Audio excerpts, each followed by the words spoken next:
Intelligent, well-meaning, well-educated, radically ignorant representatives sent by Jesuit Catholics from Earth travel to a newly discovered alien planet. Did the author, Mary Doria Russell, write this with a religious agenda in mind?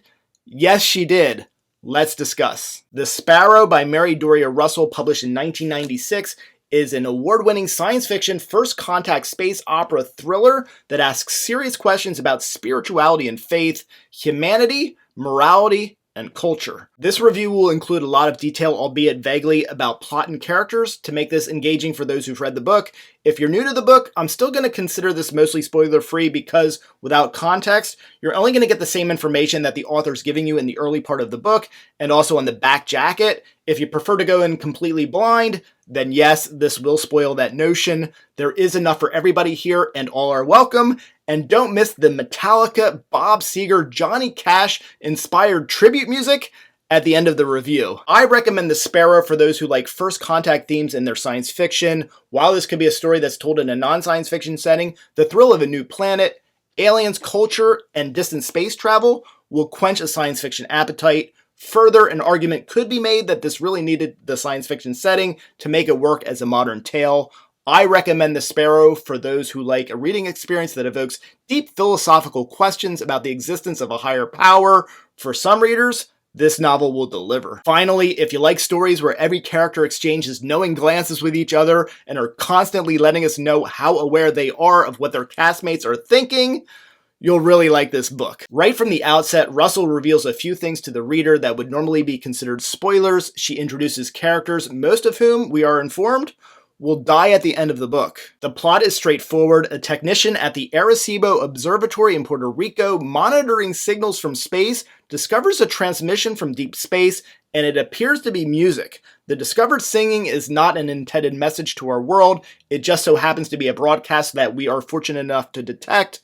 Because the signal is many light years away, the government is maybe not in a hurry to build spaceships or send Jodie Foster to go find the aliens.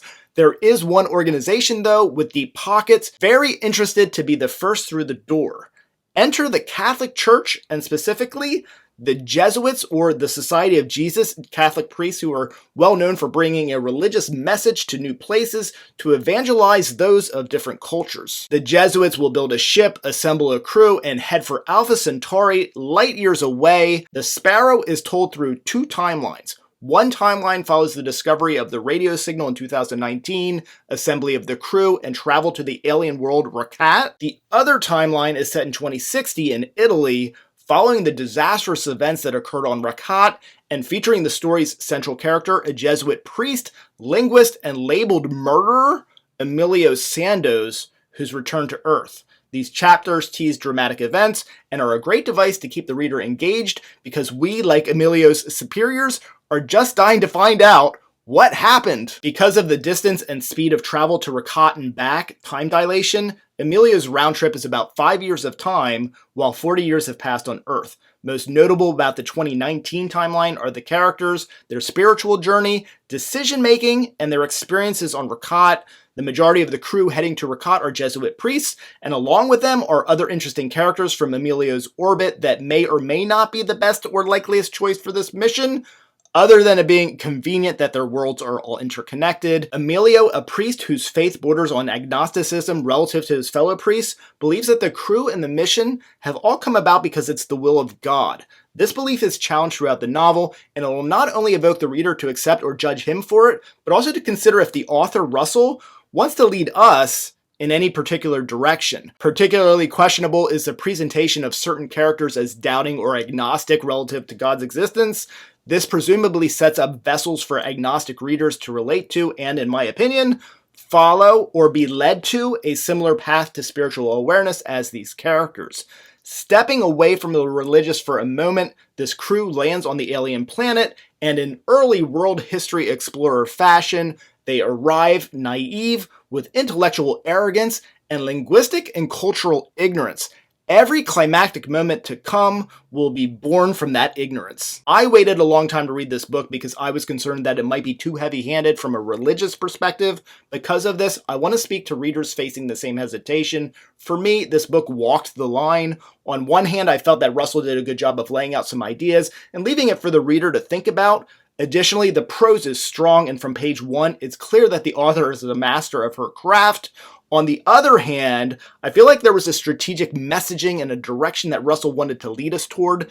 Therefore, I can't either fully affirm or dismiss intentions. When Russell wrote The Sparrow, she was already deep into a years-long personal journey converting to Judaism. She considered herself to be what she called bilingual religiously. And in writing The Sparrow, she was motivated to present characters whose beliefs would be challenged by extreme situations, and she's explained that she wrote these characters intentionally with a Jewish perspective informing their actions. A significant quote from the novel is recited after one of the characters' deaths, and it reads, "God dances when his children defeat him in argument." There's a lot that can be read into this. Perhaps the agnostic says, why would God let something bad happen? And perhaps the Christian says, we cannot fathom God's will. Russell's Judaism-informed perspective suggests that to ask God why he lets bad things happen is actually a fine type of human behavior. Russell suggests if we keep asking those questions, maybe God will, in her words, yield up those answers. I provide this only for context and authorial intent, and not in any way to judge the book as good or bad, right or wrong. To a skeptic, I understand that that could read as a calculated, agenda-driven way for believers to say, my faith can withstand the hard questions, thus building credibility for faith, rather than the more hollow, we cannot know God's will, and evidence that religion is not just fire and brimstone, and that there is a lane in spirituality that is evolved beyond just blind faith. The novel does have a bit of life goes on and can actually get better no matter what evil you've endured messaging. I'm interested to hear what you think. If ever there was a time to hit the comment section, now's that time. Let us know how neutral or strong that you surmise the religious messaging to be. Does the author intend a keep challenging God because God can handle it message?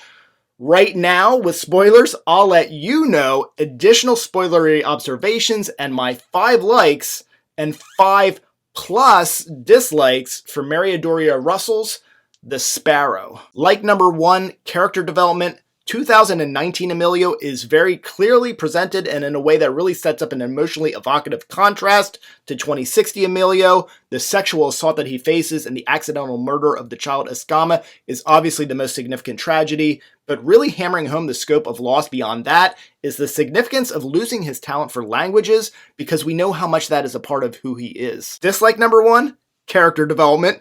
Anne and her mother hen shtick wears out its welcome very early on. Compounding the problem later is her pseudo-martyr complex. Anne sighed and thought, I have turned into a semi-mom with a very odd bunch of children. Self-appointed mom knows she won't be able to relax until she, mother hen, checks on all of the adults. Oh, come on, Anne. Like, we don't all know that you thrive on sticking your nose in everyone's business. The character is a bit much, and I don't think that that was intended. I also have to call out the dinner party early in the book. Anne's tinkering and her need to manipulate the situation to make sure that all the men are okay and their emotions are taken into account. It does give texture to her character, but I also think it backfires. The jump the shark moment for me with Anne is following the contrived Emilio-Sophia piano scene when Anne rushes into the rescue to coddle Jimmy and protect him from the broken heart that she foresees for him. This is also a novel celebrated for how character-driven it is, and while Anne and Emilio have a lot of depth, I don't find the other characters to be very layered beyond 1 or 2 prevailing characteristics.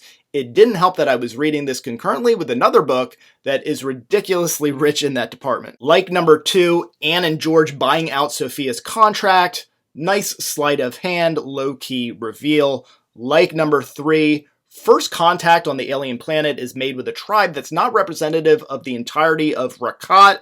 It's refreshing that the planet and aliens are not treated as monolithic without distinctions between rural and urban areas and multiple cultures. Like number 4, everything about the ultralight crash landing. There's a brief second mention of the little green guys and the Richard Nixons, the suspense about Sophia's injuries, and the thrilling reveal that they have used up their fuel and they would be stuck on the planet 300 out of 400 pages in, and finally, the story is somewhat page-turning. Like number 5, toward the ending of the book, the pacing of Emilio's recovery and his mood improving is very appreciated. When he receives the new hand braces, a glimpse of his old self emerging is well handled and believable. Dislike number 2, why are there not 10 ships heading to Rakat?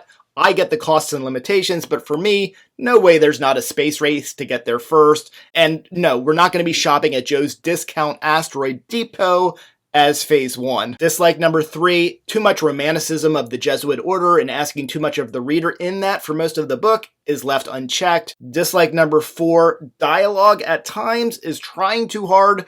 The payoff of the relentless display of every little knowing glance between Emilio and Anne, every cutesy and playful remark between Anne and George, and all of the quips among the crew of the Stella Marie make all of these characters more known to me. I am aware of this and I appreciate it because it does make me invest in their stories more. While it's happening though, it can be a bit much, and it definitely is not as cute and funny as we're expected to think it is. Dislike number 5, those 5 buddies would not be the chosen crew. I can't buy in. It's convenient to the story, but just no way. Dislike number 6, for most of the novel, it didn't make me feel. I didn't feel the joy and excitement seeing the planet. I felt no chemistry or any of the tension intended between Emilio and Sophia. I think there's a thing that authors do where they pay attention to character development while also leaving enough gray area for the reader to gain some purchase. And when the balance is right, voila, chemistry and connection. This didn't find that right ratio for me. Russell clearly does not neglect developing the characters, so I'm left to speculate that the finding the right amount of gray area was the missing piece. There's oversharing and undersharing of characters' thoughts, but it never hit that sweet spot. A final thought, feeling that I was too harsh on Anne, she did deliver this very solid line. I think this was her. The problem with atheism I find under these circumstances is that I have no one to despise but myself. If, however, I choose to believe that God is vicious, then at least I have the solace of hating God. Thank you for watching. I'm Michael Everts, and this is Fit to be Read. See, your family came for you. That's exactly what she said. Now she is dead. Yeah, and there are